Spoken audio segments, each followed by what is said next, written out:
Pozdrav dragi moji, dobro mi došli u novi video. Nadam se da ste mi svi dobro.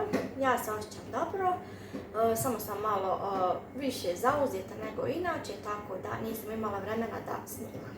A za danas sam uhvatila malo slobodnog vremena i odlučila da vam napravim viralni kolač od samo 2 sastojka. Možete li vjerovati da postoji kolač od 2 sastojka i da se tako brzo pravi?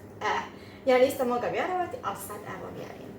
Viralni kolač od 2 sastojka. Ta 2 sastojka su, da li možete da pogodite koja? U redu. Ipak ću da vam kažem koja su to 2 sastojka. Tu su znači samo čokolada i jabuke. Da, ne možete da vjerujete, znam. Za ovaj kolač mi je potrebno oko kilogram jabuka i 2-3 čokolade koje ćemo da istopimo. Ja sam već sve to odradila, jabuke sam oprala, ogulila i pokuhala nakratko, znači samo da omekšaju, a 2 čokolade mliječne sam istopila. I sljedeći postupak je taj da ću sve da stavim u blender, da izmiksam i da izlijem u kalup i naravno ide u frižider na hlađenje.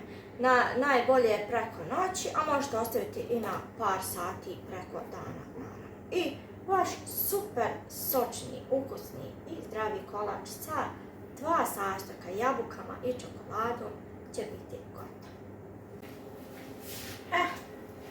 Ja sam fino oprala, ogulila i izrezala jabuke i sada ću fino da ih stavim da se nakratko prokuhaju. Dok se jabuke nakratko prokuhaju i omekšaju, ja ću da istopim čokoladu, tako da će oboje da bude gotovo u isto vrijeme. Zatim sve stavljamo u blender, izblendamo, stavimo u kalup